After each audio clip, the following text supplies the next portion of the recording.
vue. Regard croisé sur l'actualité du jour. Félicitations et bonne continuation à toutes les équipes du groupe Futur Média. Point de vue sur le procès après, procès suspendu jusqu'au 7 septembre. Suspension donc de 45 jours. On en parle dans ce midi. Autre question également avec nos deux invités. Il s'agit de Moriba Magasuba. Bonjour Moriba. Bonjour. Vous êtes journaliste, auteur de 2 livres sur cette affaire, l'affaire après. Il y aura également Reed Brody au bout du fil dans quelques instants. Alors, Moriba Magasuba, comment voyez-vous les derniers développements de ce procès après?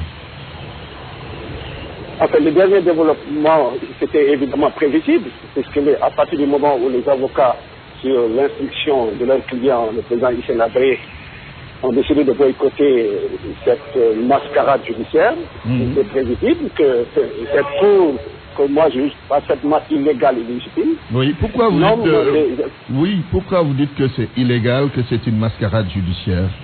Mais les chambres africaines extraordinaires ont été bâties sur du faux.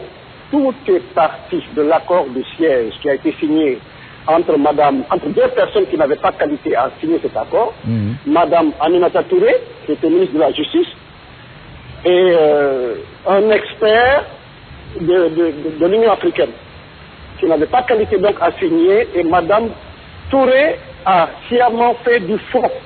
C'est pourquoi elle a été attraite devant les tribunaux, et courageusement elle s'est réfugiée derrière son statut d'ancien Premier ministre pour ne pas avoir à répondre. Parce que même Ali Badara Cissé, qui était ministre des Affaires étrangères à l'époque, a confirmé qu'il n'a jamais donné procuration à sa collègue. Oui. Et entre-temps, Mme Touré a exhibé rapidement devant quelques journalistes un papier qu'elle aurait dû montrer, qu'elle avait le courage de déférer devant la justice, de montrer que ce papier était un faux.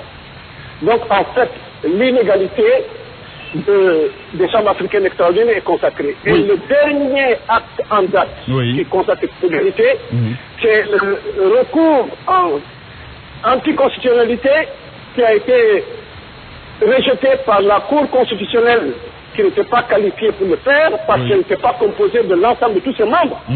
En fait, en 2 ans, le pouvoir politique sénégalais a actionné les plus hautes juridictions sénégalaises pour bloquer tous les recours du président Hissène Habré. Très bien. Alors, mais ignoble farce judiciaire. Mori Magasuba, au-delà de toutes ces considérations, est-ce que ce n'est pas une bonne chose qu'un ancien président africain soit jugé par des Africains?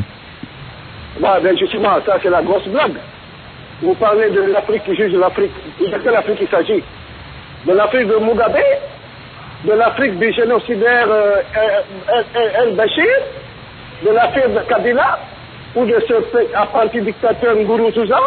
Oui. De l'Afrique de Bongo ou de, je sais pas moi, de Sassou Nguesso? Ou de Yaya Jammeh, le sanguinaire? Mais peut-être que tout cela arrivera. Oui, est-ce que vous ne pensez pas que tout cela arrivera et que le procès Habré n'est qu'un début, en fait? Le procès Habré n'est pas un début, c'est une mascarade. Le problème, c'est qu'il y a certains dirigeants africains, évidemment, à l'unisson, qui condamnent la CPI pour dire qu'elle est sélective. Donc, on a voulu, à tout prix, monter une juridiction parallèle, soi-disant l'Afrique pour jeunes africains. Mais entre nous, quelle Afrique? Lorsqu'on voit quelqu'un comme Reed Brody, qui est américain, qui depuis 15 ans a mené une traque sauvage contre le président Hissène Habré, en partant de l'affaire Pinochet pour entrer lui certainement dans l'histoire, et que ce Reed Brody et son organisation Human Rights Watch ont instrumentalisé et piloté de bout en bout cette mascarade. Moi, d'ailleurs, le Reed Brody dans mon livre, je l'appelle le marionnettiste en chef, parce que là, c'est un théâtre de marionnettes. Voilà, vous gardez la ligne Mori Magasuba, le temps de prendre Alassane Seck de la Ligue sénégalaise des droits humains. Alassane Seck, bonjour, vous êtes le secrétaire exécutif de cette organisation de défense des droits de l'homme. Oui, bonjour Antoine. Alors, vous-même, qu'est-ce que vous pensez du déroulement du procès après, depuis hier jusqu'à aujourd'hui? Aujourd'hui, donc, suspension pour 45 jours.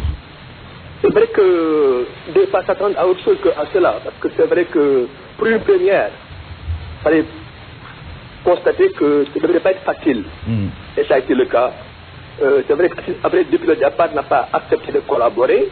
Et c'est de bonne guerre que, donc, de ce point de vue, qu'il y ait forcément des blocages. Je pense que c'est un début qui est forcément un début difficile. Et comme on dit, c'est difficile qui est le chemin. Pour une première, une juridiction inédite, une première au monde, il est évident que ça ne va pas se passer de façon très facile. Maintenant, il faudra saluer le principe, je dis bien, de la mise en place de ce tribunal et de ce procès, pour que l'impunité puisse enfin être combattue en Afrique. Et c'est la première chose qu'on peut constater et saluer nous au niveau des militants des droits de l'homme. Très bien. Alors, cela a été sans doute attendu par les personnes victimes de Habré.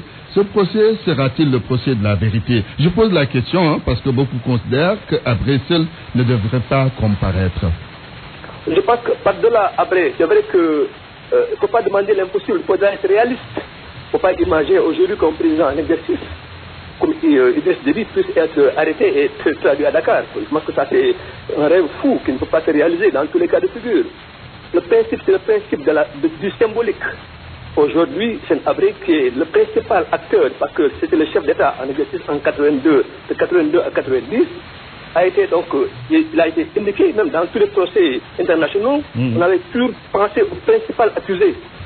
Forcément, il y a forcément des sous-fifres, il y a forcément des complicités, mais le principe était de juger le principal acteur, le principal prévenu, c'était Hissène Habré. Aujourd'hui, que le principe du procès est en cours, il faudra saluer cette situation et pousser à ce que ça arrive en bout de course. On revient à vous tout à l'heure pour terminer, mais terminons avec Maury Magasuba. Vous êtes toujours en ligne. Alors, Mascarade, vous jugez ce procès de Mascarade. Quel sort devrait-on réserver à quelqu'un comme Hissène Habré, accusé par de nombreux Tchadiens de crimes contre l'humanité et de torture? De nombreux Tchadiens. Parlons-en des fameux témoins. Ribodi et son officine Imarayvos ont fabriqué de faux témoins. Beaucoup de faux témoins qui ont pratiquement piloté même l'instruction. Lorsque les chambres africaines sont rendues en N'Djamena, en villégiature, tout était déjà fait. Donc la musique, c'est Ribodi et sa bande qui ont mis ça en main. Est-ce qu'il est possible? Parmi les témoins, donc vers Ribodi, les mascottes sont un certain Clément Abifouta, le mythomane fossoyeur qui prétend avoir enterré 15 cadavres par jour pendant 4 ans. C'est quand même incroyable. Prenez votre calculette et voyez combien de personnes... Mais est-ce qu'on peut quand même inventer 40 000 victimes? Oui, terminé. Il y a Suleiman Gengen, président d'une soi-disant association de victimes, qui n'est qu'un braqueur, qui a été arrêté en 84, alors qu'il avait braqué une caisse de la Coton-Tchad et tenté de fuir par le Cameroun. C'est un témoin crédible, ça? Oui, mais est-ce que vous n'êtes pas en train de dire ce que bon nombre de Tchadiens ne disent pas? C'est-à-dire? Qu'il n'y a pas de victime d'Hissène Habré. C'est ce que vous défendez, non? Je ne peux pas dire qu'il n'y a pas de victime d'Hissène Habré. Hissène Habré n'est pas un enfant de Marie, comme je le dis. Il a eu à diriger un pays qui était confronté à une guerre impitoyable que lui a livrée la Libye à travers sa 5e colonne, représentée par 11 factions politico-militaires. Donc il est tout à fait normal que dans ce cadre précis où il devait lutter contre l'occupation libyenne et lutter contre les agents de Kadhafi sur son territoire de 82 à 90, il y a certainement eu des débordements. Et lorsqu'il y a eu des débordements, parce que là, il faut qu'on parle du cas d'Idriss Déby. Idriss Déby a été commandant en chef des forces armées nationales du Tchad, principal conseiller à la sécurité et au renseignement du président Hissène Habré. Et au jour d'aujourd'hui, les Tchadiens du Sud ont gardé un terrible souvenir du passage de ce monsieur, qu'on qualifie aujourd'hui de septembre noir à cause d'un massacre impitoyable qu'il a pris.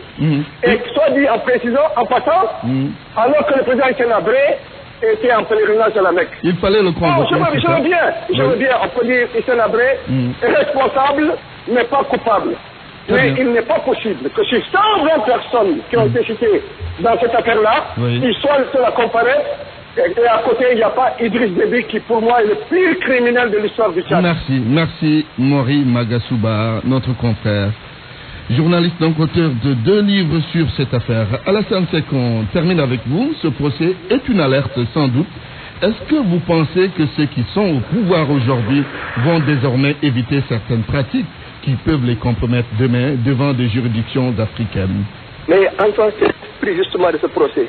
L'esprit, c'est qu'il y ait ce qu'on appelle une situation qui dit que plus jamais ça dans le monde, plus jamais ça, en tout cas en Afrique, qu'il y ait eu ces massacres dont on a commenté à tort ou à raison, avec passion parfois, sans peut-être maîtriser les tenants et les aboutissants. Ce qui est constant, c'est qu'il y a eu des crimes contre l'humanité, des génocides au Tchad en 82, de 82 en 90, quel que soit par ailleurs les coupables.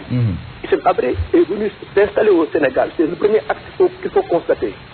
Il est venu s'installer au Sénégal, c'est pas Idriss Déby qui est venu au Sénégal. Hissène Habré était accessible. Le procès a commencé depuis 1999. À l'époque, Demba Kandji avait été président de la Cour d'appel, avait déjà inculpé Hissène Habré. Ça fait plus de 15 ans aujourd'hui. Donc aujourd'hui que l'histoire a rattrapé Hissène Habré, que le principe du procès est installé, que le procès a commencé. Les victimes, en tout cas, les défenseurs des droits de l'homme saluent ce principe du procès et pensent qu'aujourd'hui, plus que par le passé, il est urgent de continuer dans cette voie. Si l'Afrique veut rester une Afrique responsable, en tout cas mature, il faut que l'Afrique aille jusqu'au bout de ce procès-là. Quel que soit par ailleurs les péripéties, les difficultés que nous avons rencontrées dans ce procès. Voilà. Merci Alassane Seck, secrétaire exécutif de la Ligue sénégalaise des droits humains. C'est tout pour Point de vue aujourd'hui.